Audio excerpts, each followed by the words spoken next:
बिस्मिल्लाहिर्रहमानिर्रहीम। अस्सलाम वालेकुम नादरीन, आप यूट्यूब चैनल देख रहे हैं। मैं इमरान खान हूँ। सबसे पहले इंटरनेशनल ख़बरें और फिर उसके बाद पाकिस्तान के अंदर से। ईरान ने ये दावा किया है और जवाब दिया है डोनाल्ड ट्रंप की बात का, क्योंकि डोनाल्ड ट्रंप बार बार ये कह रहे हैं कि ईरान मेरे से रब्ते कर रहा है, ईरान के लोग हमारी मिन्नत कर रहे हैं, ईरान के लोग मुज़ाकरात करना चाहते हैं। हालांकि पब्लिकली ये बात डोनाल्ड ट्रंप ने ख़ुद कही थी, और जब उन्होंने कहा कि वो मुज़ाकरात करना चाहते हैं तो उसके बाद ईरान की जानिब से मुज़ाकरात की ऑफ़र को मुस्तरद किया गया था। फिर डोनाल्ड ट्रंप को काफ़ी शर्मिंदगी हुई और फिर डोनाल्ड ट्रंप के साथी नेतन्याहू और इसराइल की जानिब से एक दबाव भी आया। तब से लेकर अब तक डोनाल्ड ट्रंप ये कह रहे हैं कि ईरान मुज़ाकरात करना चाहता है लेकिन मैं नहीं करना चाह रहा।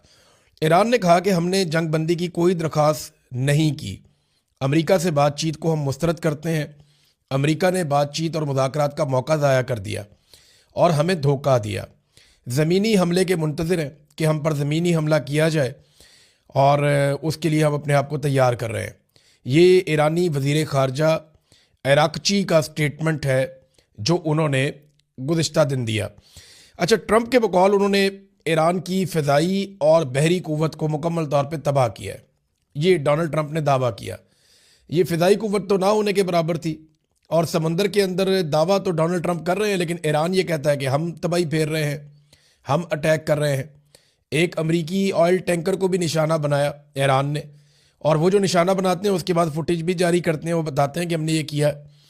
और डोनाल्ड ट्रंप ने ये कहा कि हमने उनकी कुव्वत तबाह कर दी है, और साथ ही साथ उन्होंने वार्निंग दी पासदारान इनकलाब, जो एक फ़ोर्स है ईरान की जो इस वक्त ये अटैक कर रही है, उनके कमांडर्स को वार्निंग दी कि वो ओहदे छोड़ दें तो उन्हें माफ़ी मिल सकती है, वरना फिर उनके ऊपर हमले होंगे और उन्हें नुकसान पहुंचाया जाएगा। एक और बड़ी अजीब चीज़ की डोनाल्ड ट्रंप ने, मुझे पहले समझ ही नहीं आई। डोनाल्ड ट्रंप ने कहा कि जो नया सुप्रीम लीडर मुंतखब किया गया ईरान में, मुश्तबा खामनई, आयतुल्ला खामनई के बेटे हैं, उनके बारे में डोनाल्ड ट्रंप ने कहा जी कि मुझे वो कबूल नहीं है, खामनई का बेटा। और साथ उन्होंने ये कहा कि नए सुप्रीम लीडर के इंतखाब में मुझे शामिल किया जाए। यानी वो जो कमेटी है जो फैसला करती है कि नया सुप्रीम लीडर ईरान का कौन होगा, डोनाल्ड ट्रंप कहते हैं कि उसके इंतखाब में मुझे शामिल किया जाए, मैं बताऊंगा किसे ईरान का सुप्रीम लीडर बनाना है। अब मामला ये है कि ये तो उनका बड़ा मजहबी मामला है और उनका अपना ज़ाती अंदरूनी मामला है और अपना तरीक़ाकार है। अब इसमें डोनाल्ड ट्रंप मुदाखलत कैसे कर सकते हैं? देखिए, इसी को बोलते हैं रजीम चेंज। डोनाल्ड ट्रंप चाहते हैं कि उनकी मर्ज़ी से हो जाए, लेकिन ईरान इसके बारे में कुछ मानने को तैयार नहीं है। कुछ खबरें ऐसी भी आई हैं कि नेतन्याहू को तशवीश हुई है इसराइल को, और उन्होंने अमरीकी हुकूमत से इसके बारे में सवालात भी किए। ख़ास तौर पे डोनाल्ड ट्रंप से पूछा है कि जनाब, हमें ये पता चल रहा है कि आप किसी और सोर्स के ज़रिए से ईरान को अंगेज कर रहे हैं। ये बात ना इसराइल के लिए बहुत परेशान कुन है कि अगर अमेरिका इस लड़ाई में से निकल जाता है तो फिर ईरान इसराइल को धोकर रख देगा। इसराइल की पूरी कोशिश होगी कि अगर अमेरिका इस लड़ाई को बंद करता है तो इसराइल के साथ भी ईरान की मुकम्मल जंगबंदी हो और इसराइल को ईरान से मुकम्मल तहफ़्फ़ुज़ दिया जाए। ये बात हम सब ने देख ली है और हम सबको इस बात पे यकीन है कि अगर 1-on-1 लड़ाई हो, अमेरिका बीच में ना हो, तो इसराइल की दुर्गत बना सकता है ईरान। ये तो हमने देख लिया, हमें आइडिया हो गया कि जिस किस्म की उसके पास ताकत है मिसाइलों की, ड्रोन्स की, उनके ज़रिए से वो इसराइल के लिए बड़े मसाइल पैदा कर सकता है। बल्कि फिर हिजबुल्लाह भी शामिल हो जाती है, हमास भी शामिल हो जाती है, दीगर तंजीमें भी शामिल हो जाती हैं, तो इसराइल के लिए प्रॉब्लम बढ़ जाती है अगर अमेरिका ना हो तो अमेरिका का निकलना ही इसराइल के लिए डरावना ख्वाब है। तो तजियाकार ये कह रहे हैं कि इंडिया को एक सेकंड ऑप्शन के तौर पे रखा गया है इसराइल की जानिब से, और इसीलिए नरेंद्र मोदी ने बड़ी जपियाँ शपियाँ डाली थी नेतन्याहू के साथ और बहुत सारे ट्वीट भी किए थे, बहुत सारी यादगारी बातें भी की थी। अब इसमें एक ईरानी सफ़ीर है, उन्होंने भी स्टेटमेंट दिया है इंडिया के हवाले से कि इंडिया ने ना तो माफ़ी मांगी है ना कोई रब्ता किया है। हालांकि इंडिया के मेहमान थे जो नेवी के लोग ईरान के आए हुए थे फौजी, और उनका शिप वहाँ पे मौजूद था, उसे डबो दिया गया और बहुत बड़ी तादाद में लोगों का कत्लेआम किया गया अमेरिका की जानिब से। तो ना अमेरिका की मजम्मत की, ना ईरान के साथ ताज़ियत की, और वो कोई रब्ता कर नहीं रहे। तो जब ईरानी सफ़ीर से पूछा गया, उन्होंने कहा जी ये बात तो फिर आप इंडिया से पूछें ना, हमसे ना पूछें। तो इंडिया के ईरान के साथ ताल्लुकात काफ़ी ख़राब हुए हैं और मुमकिन है कि इसराइल ने एक ऑप्शन के तौर पे इंडिया को वाकई रखा हो, जैसा कि कुछ तज्ज़ियाकार दावा कर रहे हैं। नाज़रीन, सऊदी अरब कि खलीजी ममालिक में एक लीडिंग पोजीशन है, इससे कोई इनकार नहीं कर सकता। यानी सऊदी अरब से बेहतर पोजीशन खलीजी ममालिक में किसी की नहीं है, और सबसे बड़ा मुल्क भी वही है, रकबा भी बहुत ज़्यादा है सऊदी अरब का, और साथ में खाना काबा वहाँ पे है, मस्जिद नबवी वहाँ पे है। तो उस वजह से भी हरमैन शरीफैन होने की वजह से भी सऊदी हुक्मरानों को एक अलग से हैसियत हासिल है। तो सऊदी अरब ने एक स्टेटमेंट दिया एक मरतबा फिर, उन्होंने कहा जी अपनी सरजमीन ईरान के ख़िलाफ़ इस्तेमाल नहीं होने देंगे, ना फ़िज़ा, ना समंदर, ना ज़मीन। ये सऊदी अरब का स्टेटमेंट है, इस पर ईरान ने उनका शुक्रिया अदा किया सऊदी अरब का। देखिए, इससे पहले सऊदी सरजमीन इस्तेमाल हुई है और सऊदी अरब में अमरीकी अड्डे मौजूद हैं। अब जब उन्होंने सरजमीन इस्तेमाल की तो वो अमरीकी अड्डों के ऊपर अटैक किया ईरान ने। तो सऊदी अरब ने अब ये कहा है कि वो अपनी सरजमीन को इस्तेमाल नहीं होने देंगे ईरान के ख़िलाफ़। ये ईरान के लिए बड़ी पॉजिटिव चीज़ है, और ये स्टेटमेंट तब आया जब सऊदी अरब के अंदर ईरान ने काफ़ी अपने टारगेट हिट किए हैं, और कुछ सऊदी अरब के अंदर ऐसे टारगेट हिट हुए हैं जिनके बारे में ईरान कहता है कि ये हमने नहीं किया। लेकिन पहले आप ये ले लें कि सऊदी अरब कह क्या रहा है और मामला है क्या। देखें, सऊदी अरब के कुछ सोर्सेज, हत्ता के सऊदी अरब के जो बाखबर सहाफ़ी हैं, वो भी अब ये दावा कर रहे हैं, और सऊदी अरब में कोई सहाफ़ी अपने से दावा कर नहीं सकता। सऊदी हुकूमत इस मामले में बहुत सख्त है। आप कोई ऐसी खबर दे नहीं सकते सऊदी अरब में जिससे वहाँ की हुकूमत इख्तलाफ करती हो। तो सऊदी सहाफ़ी अगर कोई बात करते हैं तो इसका मतलब ये है कि सऊदी गवर्नमेंट की भी लगभग यही बात है। और सऊदीया के साबिक जो इंटेलिजेंस चीफ है उन्होंने भी यही बात की थी। पहले आप ये देख लें कि जो सऊदी वज़ीर ख़ारजा है उनका स्टेटमेंट क्या है। वो ये कहते हैं कि इंतहा पसंद इसराइली हुकूमत अमन नहीं बल्कि तशद्दुद और तबाही की ख्वाहां है। यानी तशद्दुद करना चाहते हैं, तबाही फैलाना चाहते हैं। ये इनका अमन से कोई ताल्लुक़ नहीं है इसराइलियों का। और ये बात गज़ा में भी वाज़ेह थी। ये सऊदी वज़ीर ख़ारजा का स्टेटमेंट है। अब सऊदी अरब के सोर्सेज और वहाँ के सहाफ़ी ये दावे कर रहे हैं कि इब्तदाई तहकीकात जो की गई हैं सऊदी अरब में और दीगर गल्फ़ ममालिक में, उनमें पता चलता है कि गल्फ़ ममालिक पर होने वाले तमाम हमले ईरान ने नहीं किए। यानी कोई और भी है जो गल्फ़ ममालिक में हमले कर रहा है। और इस पर उन्होंने फर्दर ये कहा कि खदशा है कि इसराइल और अमेरिका ने गल्फ़ को जंग के अंदर घसीटने की कोशिश की है। यानी ये हमले इस तरीके से किए गए हैं कि जो अरब ममालिक हैं या खलीजी ममालिक हैं या गल्फ़ कंट्रीज़ हैं, वो इस जंग के अंदर खिंचे चले आए और उनको मजबूर किया जाए कि वो इस जंग का हिस्सा बने। ये बड़ी अलार्मिंग चीज़ है। और ये अब तहकीकात हो रही है ना, इब्तदाई तौर पे तो पता चल रहा है कि ईरान ने जो अटैक किए वो तो सिर्फ अमेरिकन पे किए हैं। अमेरिकन एम्बेसी पे कर दिया, CIA के ऑफिस पे कर दिया, अमेरिकन रेडार्स के ऊपर कर दिया, उनके कम्युनिकेशन के सिस्टम के ऊपर कर दिया, समंदर में उनका कोई एसेट है तो वहाँ पे कर दिया, जो अमेरिका के पास बेसिस है वहाँ पे अटैक कर दिया। वो तो बहुत तबाही फेरी है। अब उनकी जो है वो सैटेलाइट फुटेजेज आ रही हैं, उस पर अमेरिका को बड़ी तशवीश है।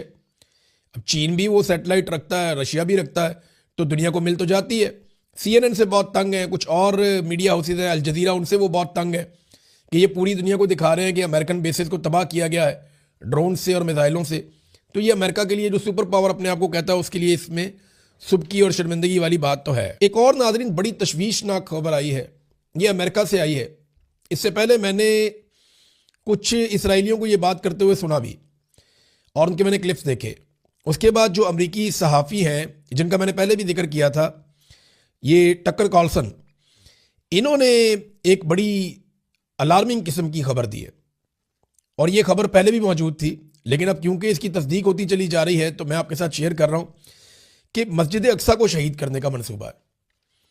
जिस तरह गल्फ़ कंट्रीज़ में इधर उधर से मिसाइल आकर लगे हैं ना, ऐसे ही कहीं से कोई मिसाइल आकर मस्जिद अक्सा पे लग सकता है और मस्जिद अक्सा को शहीद करने के बाद उसका इल्ज़ाम लगा दिया जाएगा ईरान पे, ताकि अरब ममालिक या गल्फ़ कंट्रीज़ मिलकर ईरान के ऊपर अटैक करें और ये आपस में लड़ने लगे। और प्लान ये है कि बाद में यहाँ पे थर्ड टेम्पल तामीर किया जाए। ये अमेरिका के जो वज़ीर जंग हैं वो ये स्टेटमेंट पहले दे चुके हैं। अमेरिकन ये बारहा कह चुके हैं और ये बात इसराइली भी बारहा कह चुके हैं कि वो यहाँ पे टेम्पल तामीर करना चाहते हैं जहाँ पे मस्जिद अक्सा है, कि मस्जिद अक्सा को हटाया जाए और यहाँ पे टेम्पल तामीर किया जाए। अब इस जंग के बहाने जब ईरान मिसाइल मार रहा है तो ये किया जा सकता है, इसके बारे में दावा किया गया और ये अमरीकी सहाफ़ी ने ये खबर दी है। ये बड़ा अलार्मिंग है, इसके ऊपर सबको बात करनी पड़ेगी और ये रिस्पॉन्सिबिलिटी मस्जिद अक्सा की सबको लेनी पड़ेगी, क्योंकि इसके साथ मुसलमानों के जज्बात जुड़े हुए हैं। ईरानी हमलों की शिद्दत कैसी है इसके बारे में मैं कुछ आपके सामने रखना चाहता हूँ, क्योंकि कुछ दावे सामने आ रहे हैं कि शिद्दत कम हुई है, तो ये बात बिल्कुल ठीक है। जब शुरू का दिन था तब ईरान ने बड़ा ज़बरदस्त रिटेलिएट किया था। हफ्ते वाले दिन ईरान ने बड़े शदीद हमले किए थे और सैकड़ों मिसाइल और ड्रोन्स दाग दिए थे। उसके बाद बदतरीज जो हमले किए जा रहे हैं उनमें तादाद कम होती चली गई। तादाद कम होने की वजह क्या है? देखिए, एक तो पहले दिन खामनाई को शहीद किया गया था और बच्चियों की बहुत बड़ी तादाद शहीद हो गई थी, तो वो इंस्टेंट रिएक्शन था जिसमें ईरान ने बड़ा शदीद हमला किया था और अपने बहुत सारे हथियार चला दिए थे पहले ही दिन। फिर अमरीकी अड्डे उस वक्त पूरी तरह से फंक्शनल थे, तो उस वक्त उन अड्डों के ऊपर बड़ी भारी बमबारी की गई थी। अब ज़्यादा अमेरिकन यहाँ पे नहीं है, बहुत सारे अमेरिकन निकल गए हैं, उन्होंने बहुत सारी जगह खाली कर दी हैं, तो अब हथियार यहाँ पे इस्तेमाल कम किए जा रहे हैं। एक ये वजह भी है। तीसरा ये है कि टारगेट का तयन पहले हो चुका था कि ये टारगेट्स हैं, इनको लॉक किया हुआ था, जैसे ही वक्त आएगा तो हम इन टारगेट्स को हिट करेंगे, और यही हुआ था। और अब नए टारगेट्स जो है ना वो दूर हैं और ईरान की वहाँ तक रेंज नहीं है। अमेरिकन तैयारे अब यहाँ से उड़ उड़ के नहीं आ रहे, वो अब दूर से आ रहे हैं। उन्हें यूरोप में, बरतानिया में, जहाँ जहाँ पे उनको अड्डे मिले वो वहाँ से अपनी कार्रवाइयाँ अब कर रहे हैं। और जो अब्राहम लिंकन उनका एक शिप है वो उसको भी दूर ले गए हैं ईरान के मिसाइलों की रेंज से, तो इसके ज़रिए से अब वो दूर से अटैक करते हैं अमेरिकन। तो यहाँ पे जो खित्ते के अंदर उनके एसेट्स थे वो अब उस तरह नहीं है जैसे पहले थे, तो ईरान ने उनको हिट किया। फिर ईरान ये भी चाहता है कि हथियारों को बचाकर वो एक लंबी लड़ाई लड़ने के लिए अपने आप को तैयार करे। मगर हुआ यह है कि गुज़िश्ता 24 घंटों में इसराइल ने और अमेरिका ने बड़े खौफनाक अटैक किए हैं तेहरान पे। 2-2 हज़ार पाउंड के बम गिराए गए हैं और रिहायशी इलाकों में गिराए गए हैं, गुंजान आबाद इलाकों में गिराए गए हैं। ईरान के बहुत सारे दफातर तबाह कर दिए हैं, उनका फौज, उनके रेडार, उनका इंफ्रास्ट्रक्चर, उनका कम्युनिकेशन सिस्टम, ईरान में बहुत तबाही फेरी है अमेरिका ने और इसराइल ने। लगभग 2000 के करीब हमले हो चुके हैं मुख्तलिफ मकामात के ऊपर ईरान में, इसराइल और अमेरिका की जानिब से। और ये देखें आप, ये 6 दिन का खेल है सारा, 6 दिन के अंदर हुआ है सारा कुछ। आज 7वां दिन है, तो आप अंदाज़ा कर लें कि कितने शदीद हमले हैं जो ईरान के ऊपर किए जा रहे हैं। तो ईरान को इस बात का आइडिया है कि लड़ाई लंबी है, लेकिन जब शदीद हमले होते हैं तो फिर रद्द अमल भी शदीद आता है। ये जो आखिरी दिन गुजरा है, जुमेरात का दिन, जब अमेरिका और इसराइल की जानिब से शदीद हमले किए गए, तो फिर ईरान ने नए ड्रोन्स भी इस्तेमाल किए, हदीद नाम का मैंने आपको पहले बताया था, खैबर मिसाइल भी इस्तेमाल किए, क्लस्टर बम भी इस्तेमाल किए, और उसके विजुअल्स भी आ रहे हैं, मनाजिर आ रहे हैं कि वो एक बम बहुत सारे बमों में तकसीम हो जाता है और वो आग लगाता है, तबाही फैलाता है। तो इसराइल के ऊपर अटैक ज़्यादा कर रहा है ईरान। एक चीज़ और मैं आपको बताऊं कि ऐसा नहीं है कि ईरान के सारे टारगेट जाके लगते हैं। ईरान का एक ड्रोन और एक मिसाइल ये बड़ी कड़ी आजमाइश से गुजरता है जब ये ज़मीन को जाके टकराता है। उससे पहले देखिए ना, ये पहले निकलता है तो ये समंदर से गुजरता है, फिर यहाँ पे उसको इंटरसेप्ट किया जाता है, उसके बाद दीगर ममालिक आ जाते हैं, कोई ना कोई अरब मुल्क आता है, फिर उसके बाद सऊदी अरब, उर्दन के बाद जो है फिर ये दाखिल होता है इसराइल की जानिब। तो इन सारे मुल्कों के इंटरसेप्टर्स हैं, ये इन सब से बच बच के इसराइल तक पहुंचता है। तो ये बड़ी हिम्मत है ईरान के मिसाइल की या ड्रोन की कि अगर वो अपने टारगेट को जाके हिट कर लेता है, या तेल अवीव में या किसी और जगह पे, यरूशलेम में, जहाँ पे भी इसराइली एसेट्स हैं, वहाँ पे जाके अगर ये हिट करता है तो ये इनकी बहुत बड़ी कामयाबी है। बहरहाल एक चीज़ है कि गल्फ ममालिक को इस बात का पता चल गया है कि अमेरिका यहाँ पे उनकी हिफाजत के लिए नहीं, इसराइल की हिफाजत के लिए था। यानी अरबों की हिफाजत से ज़्यादा अमेरिका की तरजीह है कि वो इसराइलियों की हिफाजत करे, और ये होता हुआ अरबों ने देख भी लिया। मुझे लगता है कि इस जंग के बाद अरब अपना कुछ ऐसा फैसला ज़रूर करेंगे जिससे वो कोई नई हिकमत अमली बनाएंगे अपने दिफा के हवाले से। और दिफा करना किससे? आपस में तो उन्होंने लड़ना नहीं है। अरबों की लड़ाई तो सिर्फ इसराइल के साथ है, ना पाकिस्तान ने अरबों से लड़ना है, ना ईरान ने अरबों से लड़ना है। ये आपस में तो लड़ना ही नहीं इन्होंने। सारे मुसलमान मुल्क हैं, इनके अच्छे ताल्लुकात हैं, और शिया सुन्नी लड़ाई भी अब ख़त्म हो जानी चाहिए। और बहुत हद तक इसके अंदर मुसलमानों में इत्तफाक़ राय पाया भी जाता है। बहरहाल ये इसराइल के साथ लड़ाई का मामला है, तो फिर इसराइल को भी प्रोटेक्ट करेगा और अरबों को भी प्रोटेक्ट करेगा एक ही मुल्क, तो ये मुमकिन नहीं है। अरबों को मेरे ख्याल में अब फैसला करना पड़ेगा। कुर्दिश फोर्सेस जो हैं उनका भी स्टेटमेंट आया जो बड़ा पॉजिटिव है। यहाँ पे कुर्दिस्तान रीजनल हुकूमत है, उसका रद्द-ए-अमल है। उन्होंने कहा कि अमेरिका का मीडिया और उनकी हुकूमत ने जो खबरें फैलाई हैं, जो आर्मी अखबारात में और मुख्तलिफ जगहों पर छपी हैं कि कुर्दों ने अटैक कर दिया, ये खबर मैंने भी आपको बताई थी कि कुर्दों ने अटैक कर दिया ईरानी फोर्सेस के ऊपर, तो ये इक्का दुक्का वाकया तो हो सकते हैं, लेकिन ये बतौर पॉलिसी के नहीं किया गया और ये झूठ है। वो कह रहे हैं जी हम कोई हमला ऐसा नहीं करने जा रहे, हम अमेरिकन हथियार लेके ऐसी किसी लड़ाई का हिस्सा बनने नहीं जा रहे, ये उनकी जानिब से दावा किया गया। ईरान ने, मैंने आपको बताया था कि अमेरिकी टैंकर तबाह किया खलीज फारस में, और अमेरिका के अंदर जो पेट्रोल की कीमतें हैं गुज़िश्ता एक साल में इतनी ज़्यादा नहीं थी जितनी अब हो गई हैं। अमेरिका में पेट्रोलियम मसनूआत की कीमतें इस हमले के बाद मज़ीद बढ़ गई हैं। वैसे भी जो बहरान आलमी मंडी में पैदा हुआ है तो कीमतों का असर तो अमेरिका पे, यूरोप पे, पूरी दुनिया पे जाएगा। पाकिस्तान में पेट्रोल की किल्लत पैदा हो गई है, हुकूमत कोई और मौक़िफ़ दे रही है। ओगरा का मौक़िफ़ कुछ और है, कह रहे जी बहुत पेट्रोल है हमारे पास, जबकि डीलर्स हैं वो अलग तरह का बयान दे रहे हैं कि नहीं जी महदूद है हमारे पास। अवाम के अंदर बेचैनी है, अवाम दौड़ रही है कि जनाब हम अपना पेट्रोल इकट्ठा कर लें, ये ना हो कि हम घर बैठ जाएं। दूसरा, हुकूमत ये सोच रही है क्योंकि स्मार्ट लॉकडाउन लगा दिया जाए, लोग ज़्यादा घरों से निकले ही ना, पेट्रोल का कम से कम इस्तेमाल करें ताकि जो पेट्रोल है उसको लंबे अरसे तक इस्तेमाल किया जा सके। अब डीलर्स ये चाहते हैं कि वो पेट्रोल अवाम को ना दें और पेट्रोल को रोकें, ताकि जैसे ही इसकी कीमत बढ़े तो वो इससे मुनाफा भी कमा सकें। तो पाकिस्तान में तो ये चीज़ चल रही है, जब भी कोई बहरान आता है तो उससे फ़ायदा उठाने की सब कोशिश करते हैं, और पाकिस्तानी हुक्मरानों की तवज्जो इन मामलात की तरफ नहीं है, उनकी तवज्जो किसी और मामले की तरफ, दुनिया उनका मजाक उड़ाती है। ये रशिया के साबिक सदर हैं दिमित्री मेदवेदेव, और ये साबिक रूसी सदर भी हैं, साबिक रूसी वज़ीर आज़म भी हैं, और इस वक्त सिक्योरिटी काउंसिल ऑफ रशिया के डिप्टी चेयरमैन भी हैं। उन्होंने तंज किया है शहबाज शरीफ जैसे लोगों पे।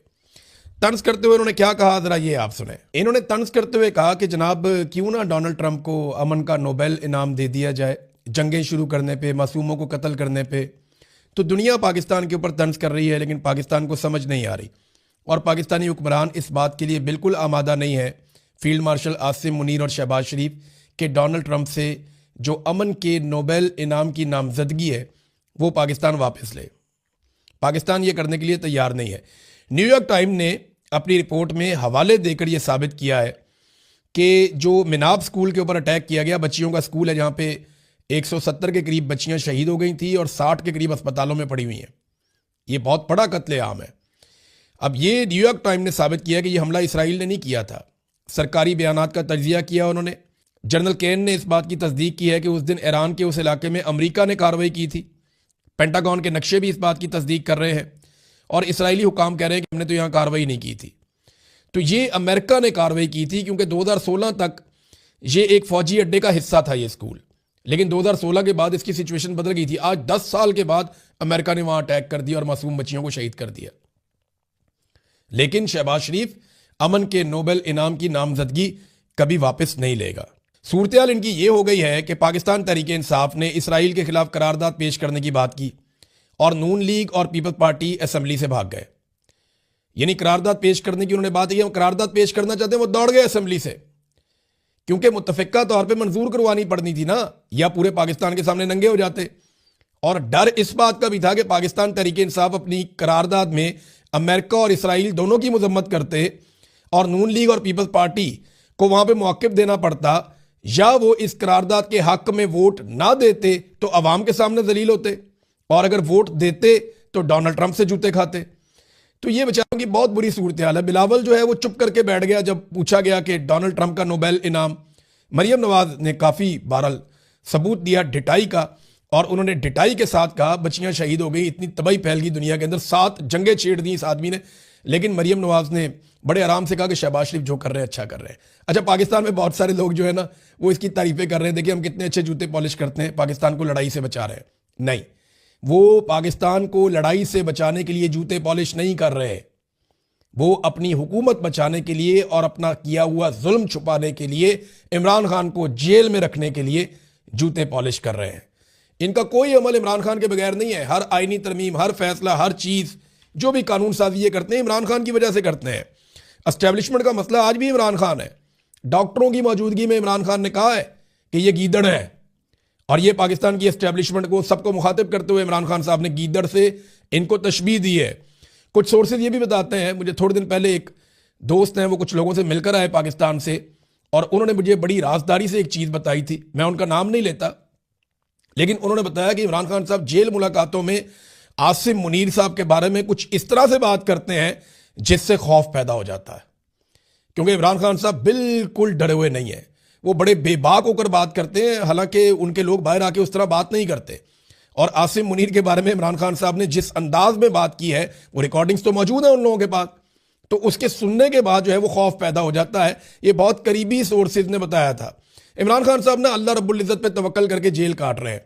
किसी और पे भरोसा करने वाला आदमी जो है वो इतना दलेर हो ही नहीं सकता। जो अल्लाह पे भरोसा करके बैठा होगा ना कि मैं ये कर लूंगा, मेरा अल्लाह पे भरोसा है, तो वही इतना बहादुर हो सकता है। आम आदमी ये कर नहीं सकता। मैं सिचुएशन से गुजरा हूं, मैं जानता हूं अच्छी तरह, ये हो नहीं सकता जब तक कि आदमी अल्लाह पे भरोसा ना करे। नाज़रीन, अब छोटी छोटी दो खबरें मैं आपको बताऊं। एक तो ये है कि ईरान अपने मुल्क में पूरी कवरेज करने दे रहा है मीडिया को कि दिखाओ जो दिखाना है।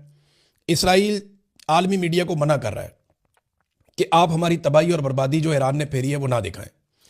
एक तो दोनों में ये फर्क है। दूसरा, ईरान ने कहा है कि चाइना और रशिया हमारी मदद करते हैं। उनके वजीर खारजा ने यह बात की है।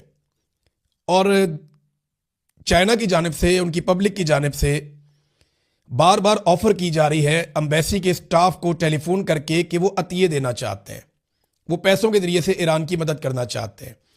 तो इस पे ईरानी एम्बेसी ने बाकायदा एक स्टेटमेंट जारी किया है। उन्होंने कहा कि चीनी अवाम मुसलसल फ़ोन करके ईरान को अतियात देने की पेशकश कर रहे हैं, जिसपे चीन में हमने शुक्रिया अदा किया। हमें इस वक्त माली मदद की ज़रूरत नहीं है। हम चीनी अवाम की हक पर मबनी हमायत पर उनके शुक्रगुजार हैं।